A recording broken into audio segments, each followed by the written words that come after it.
You're in for a special treat today where we get a design guru, the host of Design Matters, and multi-time best-selling author Debbie Millman to sit down and talk to us. And here's what's great about it. She's just weeks away from submitting a new manuscript that she's struggled with. She's put her heart and soul into, she's put on the back burner and pulled forward to the front. And we talked to her about that process of getting through that push, of overcoming some of those internal obstacles. She talks a lot about three big things. Number one, she talks about why confidence is one of those most important things over even courage. You don't need sort of courage, but you do need confidence. And confidence is something you can build by repeatedly doing something over and over again. She also talks about really this idea of what it takes to make a great book and really identifies two things. Number one, persistence. You have to sit down day after day for it.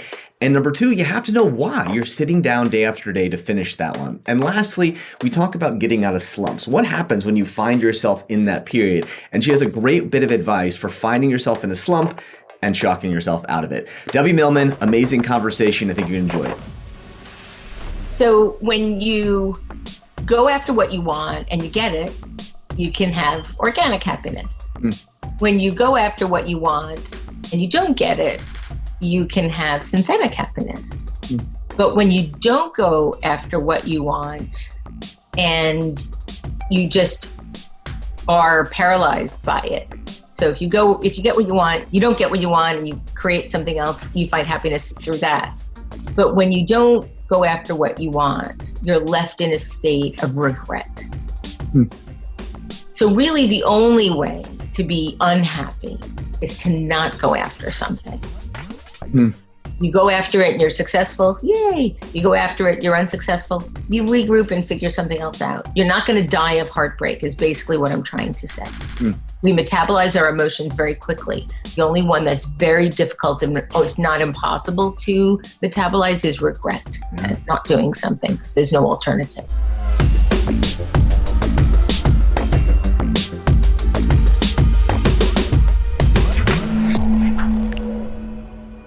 So how many people here know how to ride a bicycle? Raise your hand. Okay, so it looks like everybody, 100%. Did anybody just start on their bicycle and were you able to just ride without falling once, ever?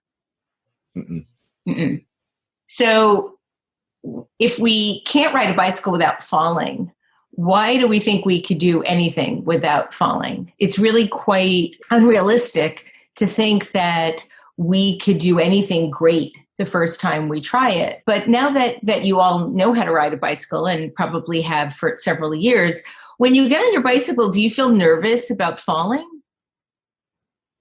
No, you don't feel nervous about falling. You all have bicycle confidence. For those of you that drive, when you were first learning to drive, were you nervous during your driver's test? Yeah. Were you hoping you'd pass? Yeah.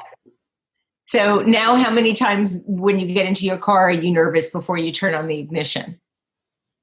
Very unlikely, unless you've just been in an accident or got a ticket. And so you all have car confidence. Likely, if you're able-bodied, you also have bathroom confidence. You weren't born with bathroom confidence. So the question about confidence versus courage really comes from a conversation that I had with one of my guests after a Design Matters interview where she saw a stack of books about confidence on my desk in my office at the School of Visual Arts and looked at them and scoffed and said that she thought that confidence was overrated. And the primary reason I had the books was because they were sent to me for potential interviews on Design Matters. But the reason that I was keeping them was because to me, knowing how to manifest confidence was like the holy grail. And so immediately I asked her why she thought confidence was so overrated. And she felt that it was really impossible to have any confidence whenever you're trying anything new. And what was much more important was the notion of courage, of taking that first step into the unknown, into whether or not you would be able to do this thing that you wanted to do. And I thought about it a lot. And I tried for about a year to come up with my own definition of confidence so that I could share that with my students, and then they could calibrate their own sort of relationship with wanting this thing. And I decided that confidence is essentially the successful repetition of any endeavor. That's how you build confidence. You build it by doing it over and over again to a point where it becomes either effortless, or if it isn't effortless, you can predict the outcome with fairly good odds. So how do you, in your own life, in your own journey as an author and a creator, how do you move past that first step? I'm interviewing Seth Godin tomorrow, and I'm reading his new book called The Practice, which has a kind of unusual subtitle because it feels very old school. It's called The Practice, shipping creative work. But what he means by shipping is actually sharing.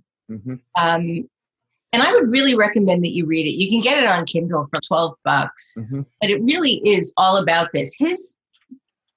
One of his theses is that there's no such thing as writer's block. Now, I don't know if that's true or not because I've suffered from it. But what I realized was the writer's block was really coming from not wanting to write the book. I could do plenty of other things. I wasn't having paralysis in making visual stories. I wasn't having paralysis in pretty much anything else. But here I was having this paralysis in writing this book. And I do talk quite a lot about, you've probably already heard my saying that busy is a decision. And I think that procrastination is one too, because we tend to do the things that we want to do. And because I know what that means for me, the question after 8 months of dormancy in this extension, where I was essentially doing pretty much as little as possible, was the idea that maybe I didn't really want to do it. Interesting. And then I realized I didn't want to do it. And I was talking to my wife and I'm like, should I give back the advance? Should I just tell them I don't want to do it? And she and I had a long talk about it. And we both felt that because it's a book about design matters, and because it is 15 years of celebrating this thing that I created from nothing as a real Hail Mary with creativity in my life, that I owed it to myself to do it. And so slowly but surely I've ramped up, and now I'm working on it probably 8 or 9 hours a day. And furiously trying to finish. Not sure if I will, freaking out about it. But just acknowledging that I didn't really want to do it. And then you make the decision, well, I don't really want to do this, but I really think I should do this. And so I'm going to make that decision to do it anyway, even though I don't feel like doing it, because it's still like a bit drudgery. I've recognized about myself that I don't ever really like to do the same thing twice. Yeah. And so the idea of going through these interviews that I've already done and trying to figure something out, like it's not as exciting to me as making something fresh and making something, but I am doing it and I'm trying to do it now as best as I can. But I do think that if you are procrastinating for a really long time, that should signal some sense of being really not wanting to do this thing. But the other thing I'm learning from Seth Godin, and it's really an interesting book because it's very much about what it means to be a professional writer or what it means to be a hack or a professional artist and a hack. And a hack is somebody that's doing something to constantly fulfill the social media presence and the people pleasing and all of that. But being a writer means sitting down and doing it every day, regardless of the outcome.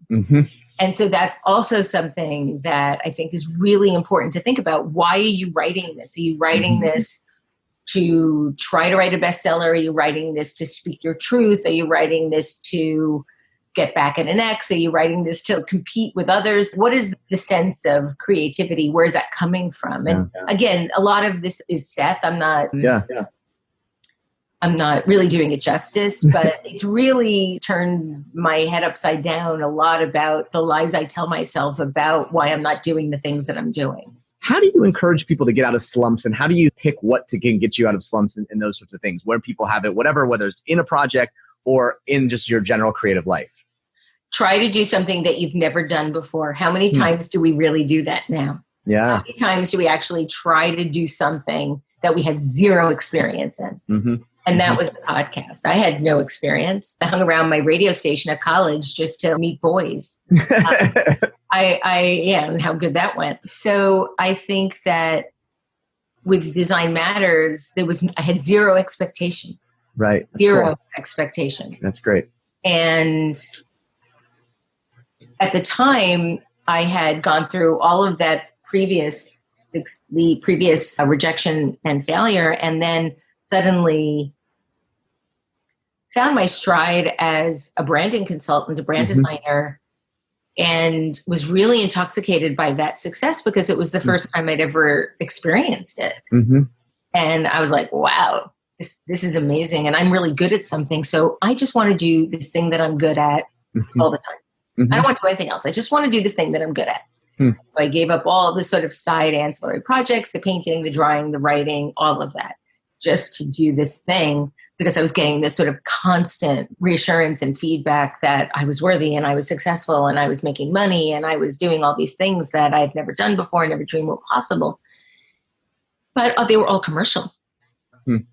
And so after about 8 years or so, what happened to that girl that just wanted to make things? What happened to that person who wanted to be a writer and a painter and a musician? And where did she go? And so when I got this accidental call from this fledgling internet radio network about doing a radio show, because I thought they were offering me a job. They were actually offering me an opportunity to pay them to be my producer. Let us pay you to do something for us. It's a total vanity project. I still felt like, sounds like it could be fun. It sounds creative. It sounds different. They wanted me to do it on branding. And I was like, no, I want to do it on design. And then ultimately they let me, and I did 100 episodes over 4 years with them. And from 2005 to 2009. And then I brought it to Design Observer. And I was there up until recently, up until about a month ago. Wow. And now I've recently joined the TED Audio Collective. So, I'm definitely not that hit it out of the gate, first time best-selling author. No, that's not me. Compounding takes time, right? 15 years overnight success, oftentimes that people don't realize. Well, let's start with actor that was like, oh yeah, my overnight success came after 25 years.